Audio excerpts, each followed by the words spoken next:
Hello दोस्तों, नमस्कार। मैं आप लोगों का हार्दिक अभिनंदन करता हूं अपने trader by stock market YouTube channel. जो लोग फर्स्ट बार विजिट करें, सब्सक्राइब, बेल आइकन ऑल जरूर सेलेक्ट कर लीजिएगा। और साथ में अपना टेलीग्राम है, जरूर टेलीग्राम सेलेक्ट करिए। ठीक है, इसमें फ्री चैनल है, कोई चार्ज नहीं है। ये शॉर्ट स्विंग है और ये स्विंग है। चलिए आगे बढ़ते हैं। इसका लिंक जो भी है वीडियो के डिस्क्रिप्शन में रहेगा, तो इसका विशेष ध्यान रखिए। एक वीडियो 2 साल, अच्छा नहीं ये नहीं, और ये अपना, ठीक है, ट्रेडर्स बार स्टॉक मार्केट 1.0 है, जिस पे मैंने सिल्वर का अपलोड कर दिया। अभी बात करते हैं कि निफ्टी कैसा रहेगा मंडे को, है ना। तो निफ्टी मंडे को कैसा रहेगा, इस पे हम लोग डिस्कशन करेंगे और इस पे हम लोग चर्चा करेंगे कि कैसा रहेगा निफ्टी। तो निफ्टी मंडे को उम्मीद नहीं, एक अच्छा सा मतलब कॉन्फिडेंस है कि पॉजिटिव होना चाहिए। ठीक है, ये अभी तक का कॉन्फिडेंस है और उसका क्या कारण बनता है उस पर भी हम डिस्कस करेंगे। फिलहाल गिफ्ट निफ्टी जो है वो तो ठीक है, वो 426 जो दिखा रहा है वो अपने हिसाब से दिखा रहा है, लेकिन इसका जो सबसे इम्पोर्टेंट कारण है कि मार्केट क्यों ऊपर रहेगा उस पर हम चर्चा करेंगे। तो देखने को आप देखिएगा कि निफ्टी 50 जो है ये भारत का एक आईना है। इसके अंदर 14 सेक्टर के आसपास आते हैं अप्रोक्स। तो ये 50 उसके अंदर स्टॉक होते हैं जो भारत के टॉप स्टॉक हैं मार्केट कैप के अनुसार। मस्त लायक काबिल स्टॉक है।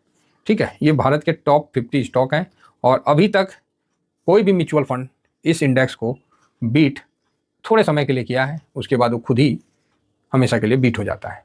तो निफ्टी 50 जो है वो इंडेक्स है और उसको हम लोग कवर जो करते हैं निफ्टी 20 से करते हैं।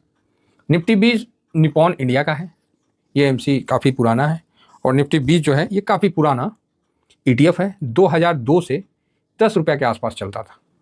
ठीक है, 2002 से ये लिस्ट है और अभी तक 42,000 करोड़ आपके सामने मार्केट कैप है, जो कि ETF में बहुत बड़ा कैप है। ठीक है, चलिए आगे बढ़ा जाए। अब मंडे तक का व्यू क्यों पॉजिटिव है भाई साहब? व्यू तो पॉजिटिव होगा, तो क्यों पॉजिटिव है? तो देखिए 62% का डिलीवरी पोजीशन लिया गया है। तो आप बोलिएगा 62% पे कोई व्यू पॉजिटिव होता है? हैं, बुर्बक बना रहे सर? हम बोलेंगे अरे दम धरो भाई, रुक जाओ, थोड़ा सा इसका वैल्यू भी तो देख लो। तो 21 मार्च इस महीना का हाई बनाया था और उस दिन जो वैल्यू हुआ ना भाई साहब, दिमाग खराब कर देने वाला वैल्यू, 241 करोड़।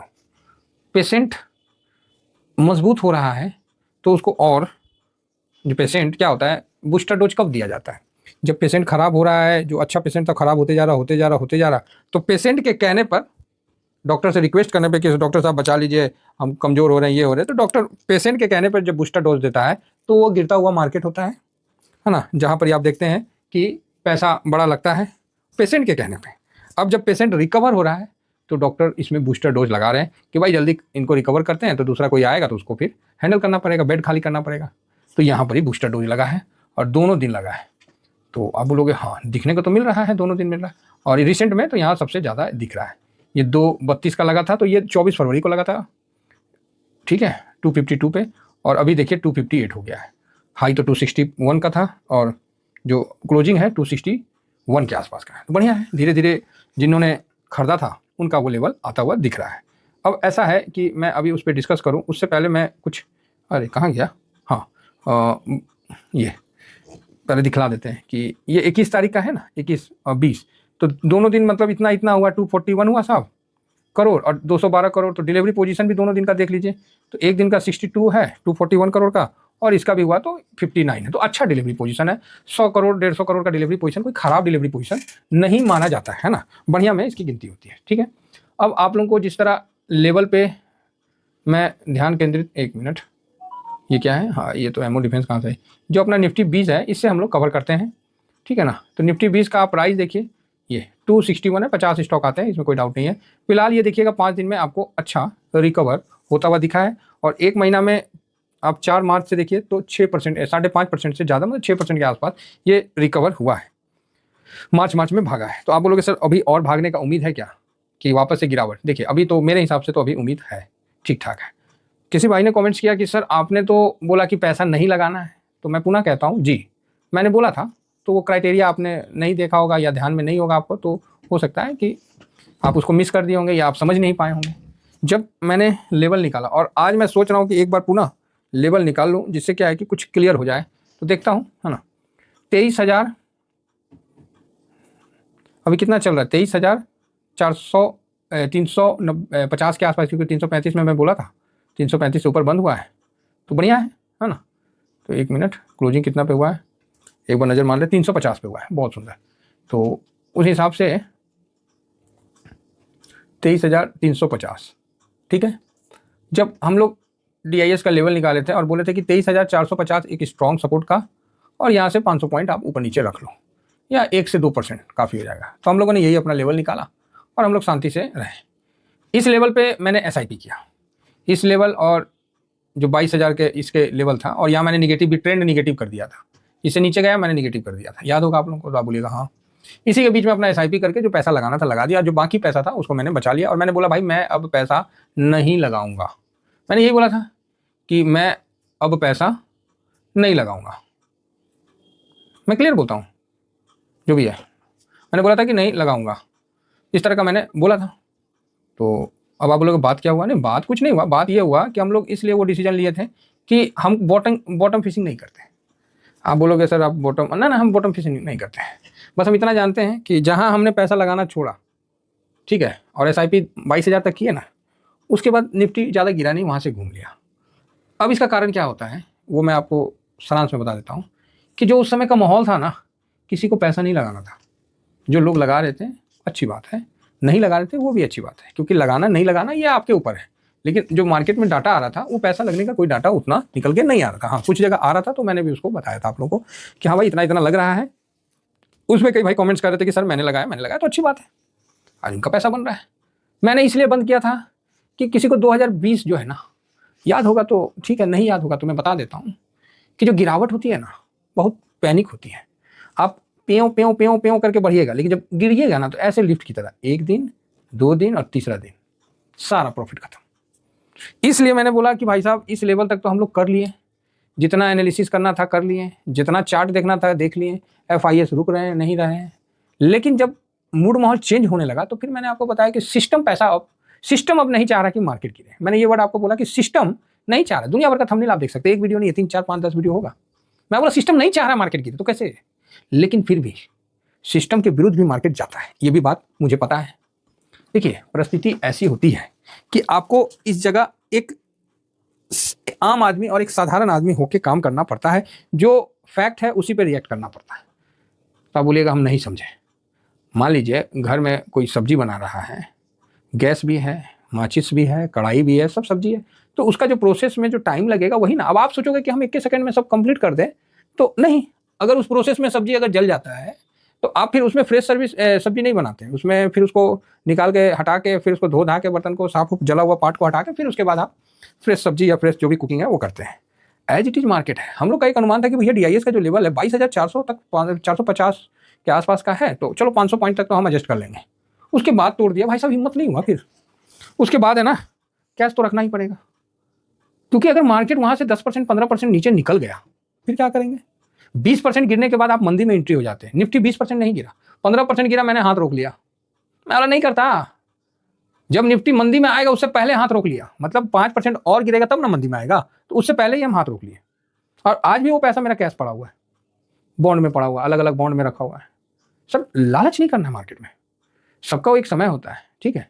आप सोचोगे कि आप पूरा पैसा लगा के पूरा पैसा पे रिटर्न बनाओगे तो आप काफ़ी आपको करेक्ट करने की जरूरत होगी। बाकी आपकी मर्जी है, आप कहीं भी लगाओ, कहीं भी बेचो, कहीं भी खरीदो। मैं तो नहीं लगाया पूरा पैसा। जो अपना एक रिस्क रिवार्ड है उसको हमेशा मैं हेज करके चलता हूँ। कल मान लीजिए कुछ ऐसा हो गया, अभी रेसिप्रोकल टैरिफ में कुछ अमेरिका इस तरह से मतलब बवंडर कर दिया, कुछ ऐसा हो गया जिससे मार्केट में बड़ा गिरावट हो गया, फिर सारा पैसा ऊपर पार्क हो जाएगा। फिर तो कैश अगर है ना तो मार्केट हम कभी भी जीत लेंगे। कैश नहीं रहेगा ना तो भाई कुछ नहीं कर पाइएगा। खाली जैसे नदी किनारे में नहीं, नदी में मछली होना हो भाई, डाल के तो रखना है बंसी, समझ रहे हैं, आराम से वहाँ पानी में डाल दिए हैं, बैठे हुए हैं, पकड़ाया तो भी ठीक, नहीं पकड़ाया तो भी ठीक, बैठना है। तो वो बात हो जाता है। जब पैसा लग गया मार्केट में रिटर्न दे ना दे आपको तो बैठ के देखना पड़ेगा। तो मैं वैसा स्थिति अपने साथ नहीं आने देता हूँ, इसलिए मैंने अपने लिए बोला था कि भाई मैं इसके बाद पैसा नहीं लगाऊंगा, ठीक है। मेरा किसी के लिए कोई ऐसा संदेश नहीं था जो गलत हो। तो यहाँ भी आप देख रहे हैं कि निफ्टी में तो पैसा लगा है, तो भाई अच्छा मतलब बढ़िया बात है। अब आप देखिए कि ये कोई, देखिए मार्केट में दुनिया लाख बोले सपोर्ट रेसिस्टेंट, मैं आप लोगों को 100 बात का एक ही बात बता देता हूँ, ये सब मन को बहलाने का होता है, ठीक है। ये बात मान के चलिए, ये सब मन को बहलाने का होता है। तो आप बोलोगे सर आप फिर निकाल के क्यों देते हो, सिस्टम है, ठीक है। तो आप बोलोगे नहीं समझ में आया। मेरा ये कहने का मतलब है मैं जो निकाल के देता हूँ ना, वो आपको एक टारगेट सेट करता है। जब टारगेट सेट हो जाता है, फिर आपका दिमाग वहाँ सेट हो जाता है। जिस तरह सिल्वर पर मेरा 102 पे सेट हो गया, तो वहाँ मेरा ट्विनिंग नहीं होगा, अरे भाई 102 आएगा ना, मेरा दिमाग वहाँ सेट है, और ऊपर नीचे थोड़ा बहुत चलता रहेगा। क्लियर है। उसी तरह निफ्टी में मेरा जो 26,000 का टारगेट था वो सब अचीव हो गया है। अब जो मैंने टारगेट सेट ही नहीं किया, बताओ लो, अब ये भी गलती किया मैंने। मैं इसका टारगेट जो है इसका सेट तो किया था, निकाला तो था, तो वो मैं आपको लगाऊंगा, अभी तो नहीं लगाया हूँ, जल्द लगा के बताऊंगा। मेरे हिसाब से जो टारगेट का जो तेजी आएगा वो वहाँ तक जाने का कोशिश करेगा।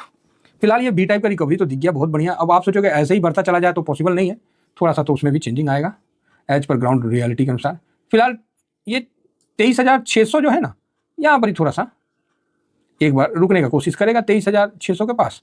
फिर ये एक लेवल आएगा 24,000 का, यहाँ पर ये थोड़ा टाइम पास करेगा। इसके बाद जो FIS का पोजीशन है वो भी आपको इंक्रीज होता गया। और FIS ने इस बार बड़े चालाकी से छोटा छोटा खरीदा है। जैसे कल मतलब फ्राइडे को इतना खरीदा, उसके पहले इतना खरीदा, उसके पहले इतना खरीदा, मतलब छोटा खरीद के वो आगे बढ़ रहा है भाई साहब। ये मैं बहुत फर्स्ट बार देखा हूँ कि इतना हल्के में FIS ऐसे खरीदारी कर रहे हैं जैसे कि ये बोलते नहीं है चुपके काम कर रहे हैं, जैसे चोर नहीं घर में प्रवेश करता है उस तरह से। या तो ये भी हो सकता है कि फूफा इतना बेचे हैं कि उनको आने में बेइज्जती लग रहा था, इसीलिए तनका पार्ट में फूफा आ रहे हैं। कहे तो पूरा गाँव के ना फूफा है, तो धीमा आ रहे हैं कि धर मत लो भाई हमको, तो वो चीज़ है। तो ठीक है, देखते हैं अभी उनका क्या है। और FIS का पोजीशन भी जो काफ़ी नीचे था, खरीदारी आया तो 31.79 आज के डेट में पोजीशन है, लॉन्ग पोजीशन। तो ठीक है, हल्का है, अभी भी कम से कम 40 तक तो जाएगा ही जाएगा, ऐसा अनुमान है। 60 भी जा सकता, 80 भी जाता है, तो यहाँ एक बार प्रॉफिट भी बुकिंग आएगा इनकी खरीदारी। फिलहाल अभी तो ऐसा कुछ बहुत नहीं भागा है जिससे प्रॉफिट बुकिंग आना चाहिए, तनी मनी भागा है तो उतना तो चलेगा। तो मैं यहाँ पर ही फिलहाल बुलिश हूँ। 24,000 और 24,800 जल्दी हो जाएगा, 24,000 जाके इस बार, उसके बाद फिर 24,800 25,000 की तरफ आगे बढ़ेंगे। तो इसमें देखना है कि इस हफ्ता आपको 24,000 के आसपास तक जाता हुआ दिख सकता है। पैसा भी लगा है, मूड मॉल भी ठीक है। हाँ, उसका नेक्स्ट वीक जो है वो पंगा वाला रहेगा। इस हफ्ता एक्सपायरी है, इसका भी ध्यान रखिएगा। मंथली एक्सपायरी है 27 तारीख को, और कई लोग मार्च का महीना है तो जिनका प्रॉफिट ज़्यादा हो रहा है चाहे कम हो रहा है, वो अपना लॉस बुक करके जो भी इनकम टैक्स में अपना बचत भी कर रहे होंगे, तो उस तरह से चल रहा होगा। तो मुझे नहीं लगता है करने वाले तो कर लिए हैं जितना करना था। अब तो किसी के पास पोजीशन ही नहीं है, वो TVSM वाले ही हैं जो होल्ड में बैठे हैं, बाकी तो सब हवा में बैठे हैं। सब ऑप्शन चैन वाले हैं तो हवा में बैठे हैं, ये TVSM वाले हैं जो मजबूती के साथ ठोक के बैठे हैं, और इनका यहाँ बेनिफिट बनना ही बनना है, क्योंकि इन्होंने पैनिक में धीमा करके लगाया है। और मेरा लास्ट जो बाइंग था वो 22,400 के आसपास, 500 के आसपास था, वहाँ से भी अप है। तो जहाँ पैसा लगाया था सब जगह पोर्टफोलियो बढ़िया चल रहा है। तो निफ्टी चलिए 24,000 की तैयारी करते हैं, और उसके बीच में अगर रुकता है तो देखते हैं क्या सिचुएशन है। फिलहाल 23,600 में फर्स्ट, और उसके बाद 24,000 की तरफ आगे बढ़ेंगे। इतना ही कहकर अपनी वाणी को विराम देता हूँ। Thank you very much. जय हिंद, जय भारत।